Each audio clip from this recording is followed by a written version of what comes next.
За энэ хүү бичлэгээрээ болохоор гар утсаараа онлайн тоолгыг хэрхэн их талаар сургалт болуулаарна. За та бүхэн болохоор гар утсан дээр нэвл аппликейшн суулгах шаардлагатай байгаа шүү. On time тоолго гэсэн нэртэй.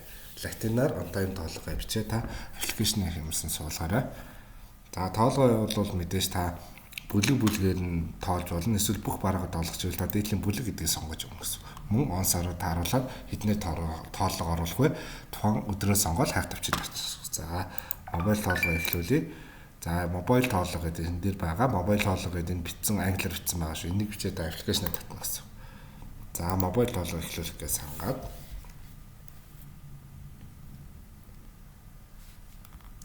За мобайл тоолго орсноор ийм хайлттай ийм тоолгын жишээ цонх гараад ирнэ. Энэ QR кодыг уншуулна гэсэн. Энэ QR код нь жижигхэн байвал та QR кодонд дарах юм бол ийм том цонх гарч ирнэ. За энийг нөгөө аппликейшнээр хэвтэж орох QR уншуулах гэдэг зэсийг сонгоод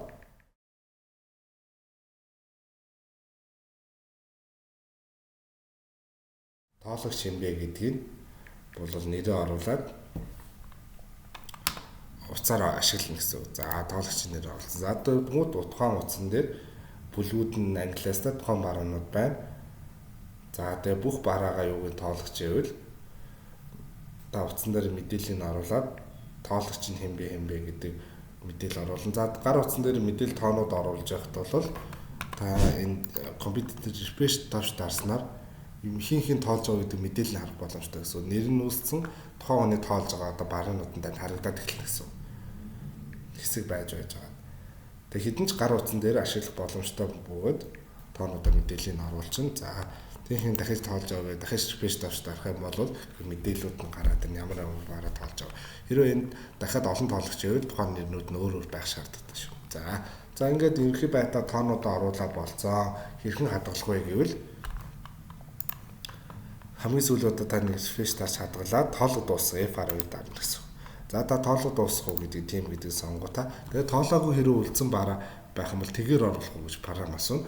Үгүй гэдгийг сонгох юм бол тухайн өдрийнхөө эцсийн үдэглэлөөр шилжинэ. Тийм гэдгийг сонгох юм бол бүгд тэгээр орчих гэсэн. За тэгээр оруулахаар орлого зарлага дарангууд за шаардлагатай орлого зарлага гарч ирж байгаа. Таны тоосон тоотой тэнцгийн тулд бараа мөрөө автомат орлого зарлага авч байгаа шүү. Та энэсээ миний тоосон тоолохоор шууд эцсийн үдэглэл тухайн өдрийнхөө эцсийн үдэглэл болоод хадгалж байгаа гэсэн. За түүхтэр болоод ирэнгүүт таны хэрвээ тоосон тоолгын тоолын мэдээллүүд бол харагдана. За ардталт нь дууссан гэдгийг чектэй байх хэвээр мөн хар өгтөй харагдаж байгаа шүү. Та бас тоолго түр хадгалах боломжтой бөгөөд түр хадгалсан тоолго нь яг нөө эцсийн үдэглэл болж хадгалахгүй түр хадгалаад дахиад энэ тоолго маргааш үргэлжлүүлэх гэвэл энэ бичиг дээр нь улаан аюу харагдана. За тэрийг та уртлыг харах гэдгийг сонгосноор мэдээллийг бол үргэлжлүүлээд тоолгоо хийх боломжтой байгаа.